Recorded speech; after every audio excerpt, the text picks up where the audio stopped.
안녕하세요. 역사돋보기입니다. 고구려에 5부족 귀족들이 있었고 백제에 대성팔족이 있었다면 신라에는 육촌 출신의 귀족들이 있었습니다. 고구려나 백제나 신라나 삼국 모두 여러 부족들이 연합해서 통합한 부족 연맹 국가로 시작했습니다. 신라의 경우 설화버려고 불렀던 오늘날 신라 경주 일대 6개의 부족들이 합쳐서 만들어진 국가였는데요. 여기서 육촌이란 양산촌, 고허촌, 진지촌, 대수촌, 가리촌, 고야촌 이렇게 6개의 부족입니다. 이 중 고허촌에서 외제 집단을 이끌던 박혁거세를 받아들이며 글을 내세웠고 양산촌에서는 박혁거세의 아내 아령을 배출하면서 고허촌과 양산촌을 필두로 나머지 4개 부족도 연합해 총 6개 부족이 모여 신라를 건국했죠. 신라의 3대 군주였던 유리 이사금은 6개의 촌에 각각 서로 다른 성씨를 하사했습니다. 양산촌에는 이씨를, 고허촌에는 최씨를, 대수촌에는 손씨를, 진지촌에는 정씨를, 가리촌에는 배씨를, 고야촌에는 설씨를 하사하였죠. 비록 신라의 군주는 외지 세력인 박씨, 석씨, 김씨에서 배출했지만 신라의 주요한 건국 집단층이 육촌 출신의 토착 세력들이기 때문에 이들이 신라의 귀족이 되었는데, 그렇다면 신라의 역사에 있어서 이 6개의 성씨를 가진 인물들로는 누가 있었을까요? 먼저 고허촌입니다. 고허촌은 신라의 초대 군주이자 이후 박씨 왕족을 배출한 부족이었기에 입지가 남다를 수밖에 없었는데요. 고허촌은 3대 군주 유리 이사금 때 명칭이 사량부로 바뀌었습니다. 고허촌은 박씨 왕족과 밀접한 관련이 있을 수밖에 없는데 오늘날 경주에는 신라 초기 군주들의 무덤과 사당 그리고 그들에게 제사를 지내던 것으로 추정되는 포석전까지 다 한 군데 몰려있는데 그곳이 고허촌의 위치가 아닐까 추정하고 있습니다. 이 일대가 경주의 남산 일대인데 실제 훗날 신라가 망하고 고려 때 사량부 지역 즉 옛 고허촌 일대의 지명을 남산부로 바꾸었다고 합니다. 고허촌에 하사된 성씨는 최씨 성이었는데 나중에 신라의 버풍왕이 골품제를 만들어 왕족에게는 골품을 귀족에게는 두품을 하사하여 등급화를 했는데 이때 고허촌 출신의 최씨들은 귀족 두품 등급 중 가장 높은 6두품이 되었습니다. 대표적으로 신라시대 최고의 학자라 평가받고 전설에는 신선이 되었다는 최치원이 있고 신라말 고려에게 충성했던 최연희, 신라말 후백제의 관료가 되었던 최승우 등이 있습니다. 신라 역사에선 최씨들이 많이 등장하죠. 이들이 한때 고허촌 출신들이었던 것이고 고려의 태조 왕건이 본관제도를 실시한 이후 이들은 경주 최씨가 되었습니다. 다음은 박혁거세의 아내 아령을 배출했던 양산촌입니다. 양산촌은 3대 군주 유리 이사금 때 명칭이 양부 혹은 금양부로 바뀌었습니다. 위치는 고허촌에서 멀지 않은 지금의 경주 동천동 일대로 추정하고 있습니다. 신라시대 금성문에는 양산촌의 명칭을 회부 혹은 달부라고 표기하고 있는데 회부의 회나 달부의 달이나 같은 한자입니다. 이 한자는 닭부리 회 혹은 닭부리 달이라고 하는데 양산촌에서 배출한 박혁거세의 아내 아령의 탄생설화가 닭과 연관되어 있다 보니 양산촌은 닭을 토템으로 삼거나 닭을 신성시했던 부족이라고 유추하고 있죠. 또한 신라시대의 금성문에는 양산촌에서 발전한 금양부가 나중에 신라 왕실을 세습하게 되는 김씨 왕족들의 시조들이 속해 있던 부족이었다고 해서 양산촌은 김할지를 시조로 삼는 세력들과 연관이 있는 것으로 보이죠. 양산촌은 유리 이성으로부터 이씨를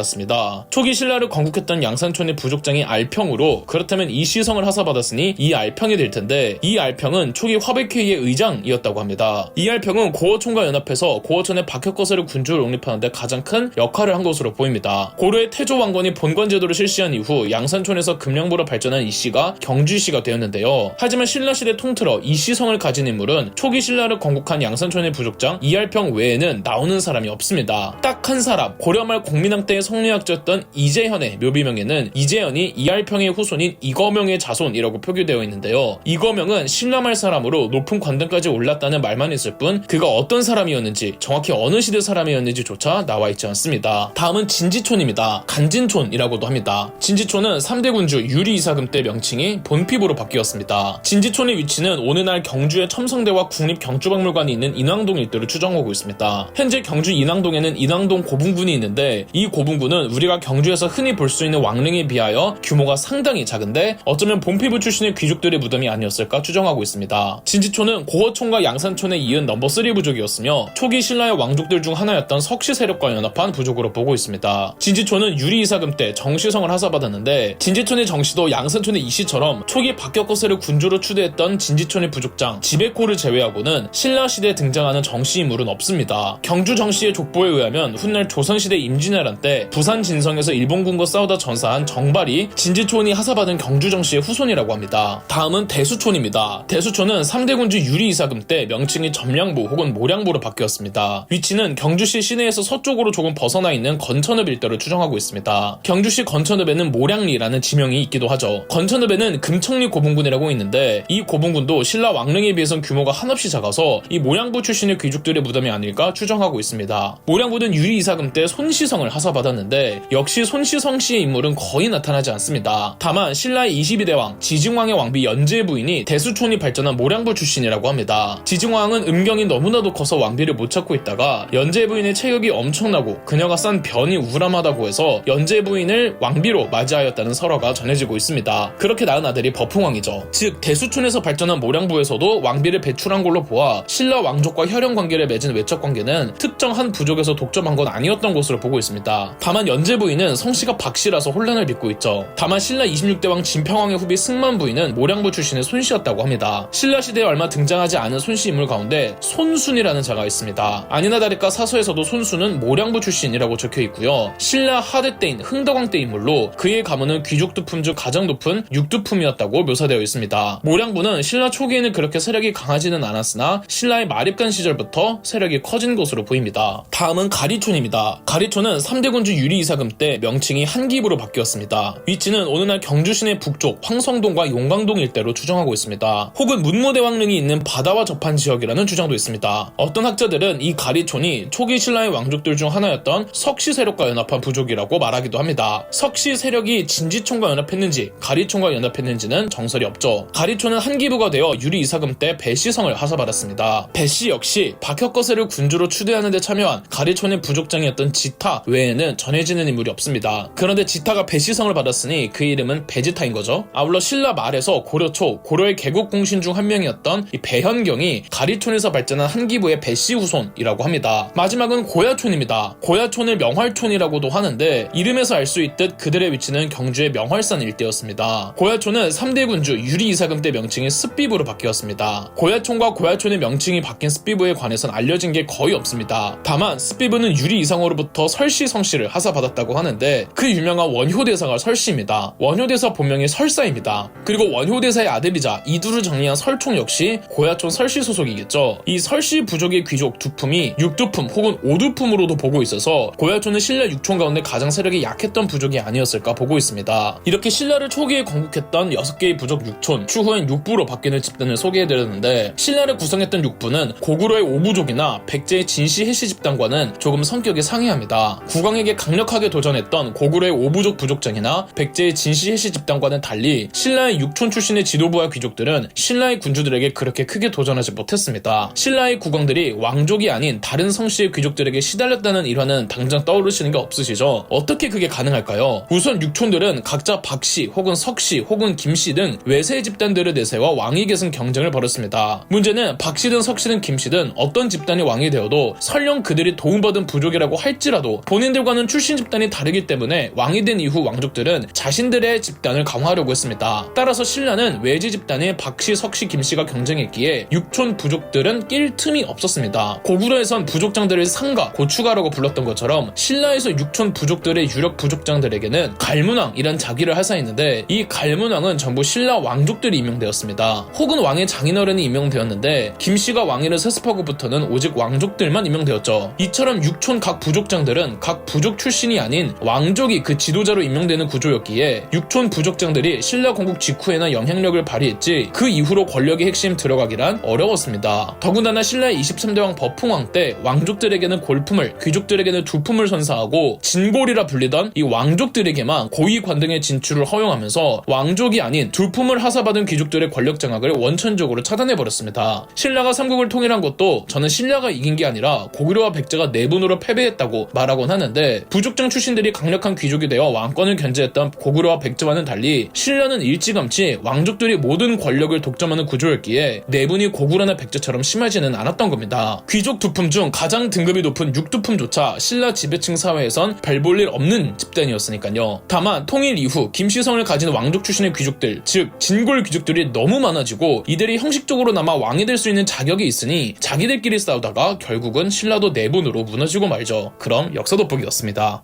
저희 역사 돋보기가 멤버십 가입을 시작했습니다. 멤버십 가입을 해주신 분들 덕분에 영상 제작에 큰 도움이 되고 있습니다. 감사합니다.